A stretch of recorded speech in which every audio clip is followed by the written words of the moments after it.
आज का tasty metre में सीखेंगे बिना मैदा के गेहूं के आटे से रबड़ी मालपुआ। तो चलिए बढ़ते हैं रेसिपी की तरफ।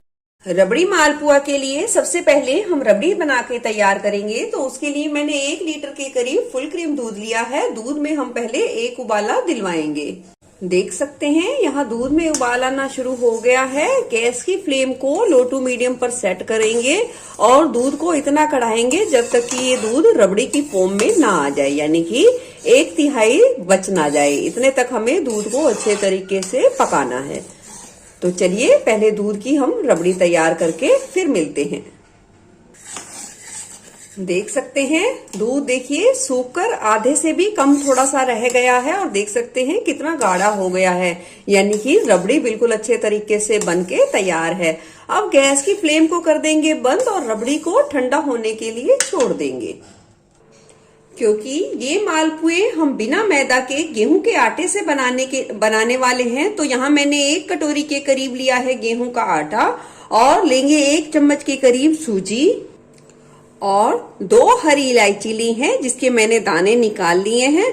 अब तीनों चीजों को मिक्सी जार में डालकर हम अच्छे तरीके से पीस लेंगे। पीसने से क्या होगा, हमारे जो मालपुए बनेंगे बहुत ही ज्यादा स्पंजी बनेंगे, बहुत ही ज्यादा नरम बनेंगे और उसमें चाशनी बहुत ही अच्छे तरीके से जाएगी।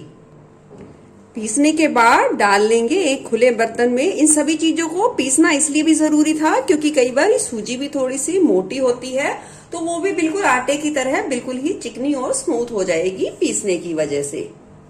और इधर देख सकते हैं रबड़ी ठंडी होने के बाद थोड़ी और भी गाढ़ी हो गई है, तो हम आधी को डाल लेंगे एक बर्तन में और आधी का हम मालपुआ का जो बैटर बनाएंगे उसमें यूज करेंगे।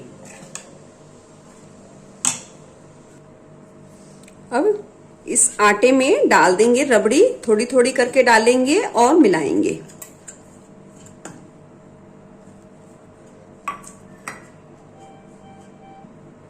रबड़ी को मिलाने के बाद देखिए बैटर हमारा सूखा सूखा है, तो हम जरूरत के हिसाब से इसमें मिलाएंगे दूध। देखिए दूध बहुत ज्यादा गर्म नहीं होना चाहिए और दूध बहुत ज्यादा ठंडा भी नहीं होना चाहिए, तो जरूरत के हिसाब से दूध को मिलाएंगे और अच्छे तरीके से मिलाएंगे।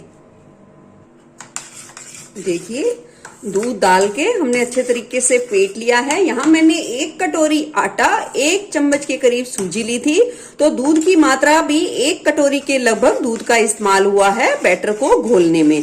और अब हम इसे 3 से 4 मिनट के लिए एक ही डायरेक्शन में अच्छे तरीके से फेंट लेंगे। मालपुए का बैटर यहाँ ना ज्यादा गाढ़ा होना चाहिए और ना ही ज्यादा पतला होना चाहिए। इस तरीके से हमें बैटर को बनाना है। चलिए बैटर को हमने अच्छे तरीके से फेंट लिया है। अब बैटर को रख देते हैं 10 से 15 मिनट के लिए, ताकि बैटर मालपुए के लिए बहुत ही अच्छे तरीके से सेट हो जाए। तो चलिए साथ में और दूसरी तैयारी भी मालपुआ की देख लेते हैं। इधर हमने चाशनी बनाने के लिए कढ़ाई रख दी है गैस पर। डाल देंगे 1 कटोरी के करीब चीनी। 1 कटोरी के करीब हम इसमें डाल देंगे पानी। चीनी को अच्छे तरीके से पानी में घुलने देंगे। देखिए चीनी बहुत अच्छे तरीके लगभग घुल गई है पानी में। अक्सर क्या होता है हमारी चाशनी थोड़ी मैली मैली बनती है, तो इसमें घबराने की कोई भी जरूरत नहीं, ज्यादातर ऐसा हो जाता है। तो हम डाल देंगे 2 चम्मच के करीब दूध और इसे थोड़ा सा उबलने देंगे। दूध जैसे ही डालेंगे ये देखिए झाग झाग बन जाएगी, तो हम एक चाय छलनी की सहायता से इस झाग को निकाल देंगे और हमारी चाशनी बिल्कुल ही साफ हो जाएगी।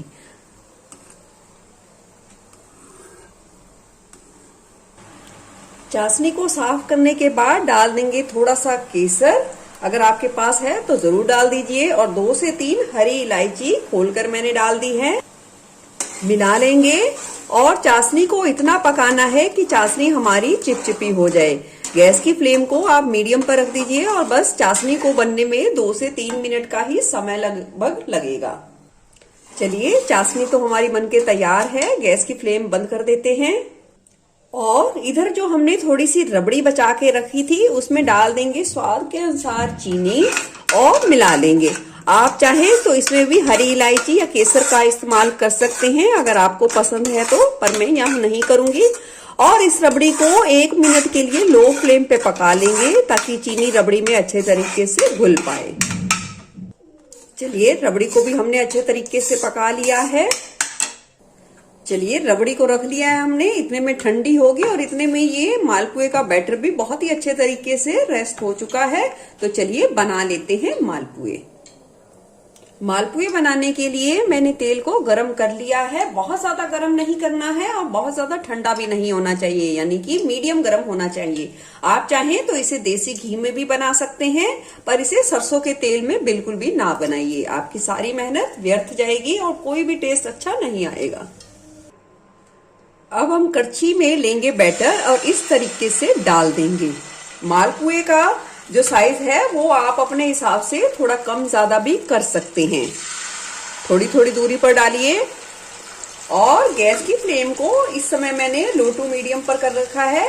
आप अपने चूल्हे के हिसाब से गैस की फ्लेम को एडजस्ट कर सकते हैं। अब थोड़ा सा सिकने देंगे।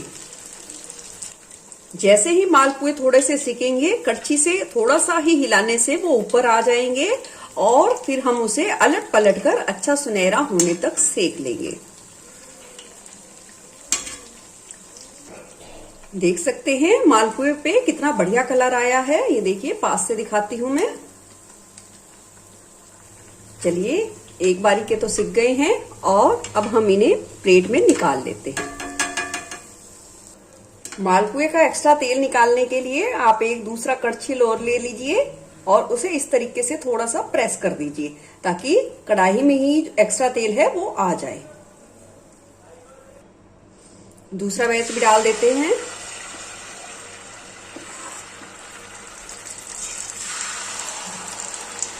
और सिकने देंगे। इतने में दूसरी तरफ हमारे मालपुए सिक रहे हैं। हम ये बने हुए मालपुए डाल देंगे चाशनी में। अगर आपको ज्यादा मीठा पसंद है तो आप इसे 1 मिनट के लिए रखें। अगर आपको कम मीठा यानी कि लाइट मीठा पसंद है तो आप इसे 20 से 30 सेकंड के लिए ही चाशनी में रखें। चलिए, आजकल तो सभी कम ही मीठा खाना पसंद करते हैं और मेरे घर में भी कम ही खाना पसंद करते हैं मीठा। तो निकाल लेते हैं इन्हें प्लेट में। ये देखिए, इधर सेकंड बैच भी है जो मालपुए का हमने बना लिया है। इसे भी निकाल लेंगे और डाल देंगे चाशनी में। देखिए, जब भी मालपुए आप चाशनी में मिलाएं, चाशनी हल्की गुनगुनी होनी चाहिए, बहुत ज्यादा गर्म नहीं होनी चाहिए। और मालपुओं को निकाल के 1 मिनट के लिए आप रख दें और फिर चाशनी में मिलाएं तो बेहतर होगा। तो बहुत ही ज्यादा अच्छा टेस्ट आएगा मालपुए में और वो बिल्कुल भी चिपके चिपके से नहीं बनेंगे। तो चलिए अब कर लेते हैं प्लेटिंग। चलिए, तैयार मालपुआ को निकाल लिया है हमने प्लेट में और डाल देंगे, जितना हमें पसंद हो उस हिसाब से डाल देंगे रबड़ी। कम ज्यादा आप अपने टेस्ट के अनुसार कर सकते हैं। गार्निश कर देंगे बारीक कटे हुए पिस्ता के साथ। आप कोई भी ड्राई फ्रूट्स ले सकते हैं। आपको कैसी लगी ये मेरी रेसिपी जरूर बताना। फिर मिलूंगी ऐसे ही बढ़िया रेसिपी के साथ। Eat healthy and stay healthy. धन्यवाद।